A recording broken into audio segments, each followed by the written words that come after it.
Video games. Many of us grew up with them. This is a story of how video games became part of our daily lives.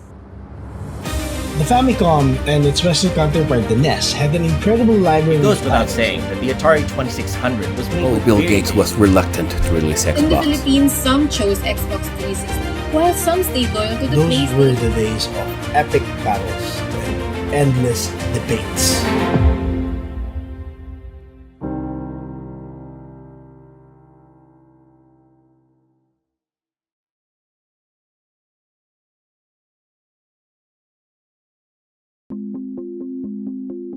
Without going too far into history, it can be shown that play is an important part of human lives. Children play to learn and entertain themselves, while adults play to relax and to socialize. One of these earliest video games was the 1972 classic Pong. Pong was one of the most popular arcade games back in the 1970s. It started off in about 1972, and it was extremely simple in its setup. A black screen, two paddles, and a blip that served as a ball that got bounced between one paddle to the other, moving faster and faster every time it got hit. And any time that one of the paddles missed, it scored a point for your opponent. You and a buddy would play both paddles, and it was like a game of tennis where you would bounce a ball between each other, but the ball would move faster and faster. You and a buddy, and oftentimes your gang in the back, they were cheering you on, trying to reach that ball before it went out of the screen and scored a point for your opponent. The relative simplicity was addictive, and yet it was something that people really latched onto back in the early days of the arcade, back in the 70s, and a lot of people might stand to benefit from something like that nowadays because simplicity is often one of the things that people are missing when it comes to their gameplay. Two of the most common ways to play Pong was at the arcades, of which there were plenty in the Philippines.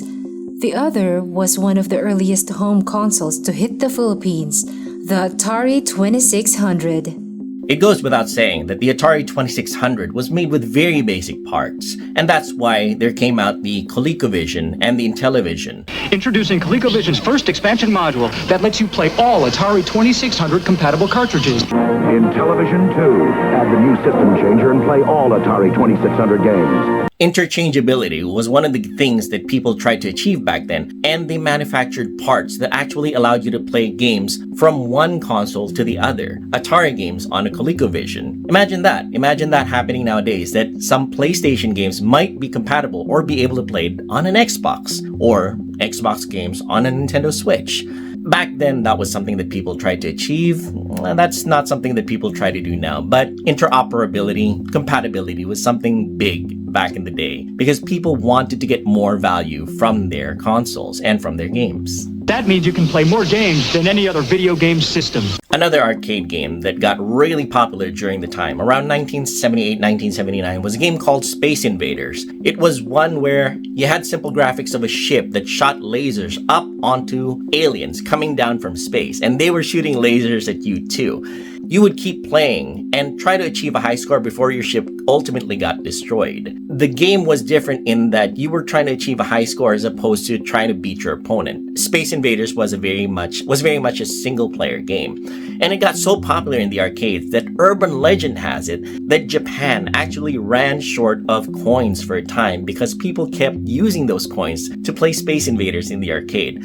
I know, it was subsequently disproven, but it was a fun little thought nevertheless, that people would get so addicted and have so much fun with Space Invaders that they would keep plunking down coins into that arcade slot so that they could keep playing more and more and achieve that high score.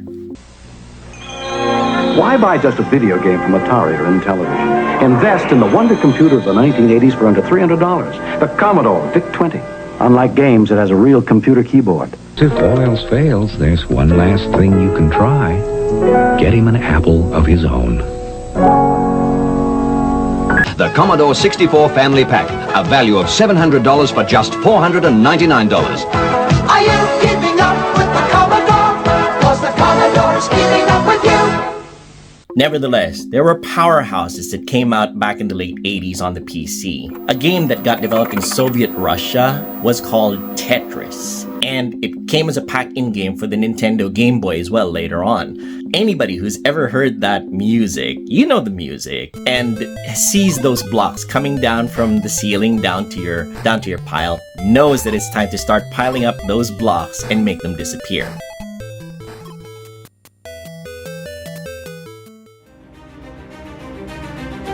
History isn't just what happened before, it is also what's in the making, and you, the audience, are all part of it.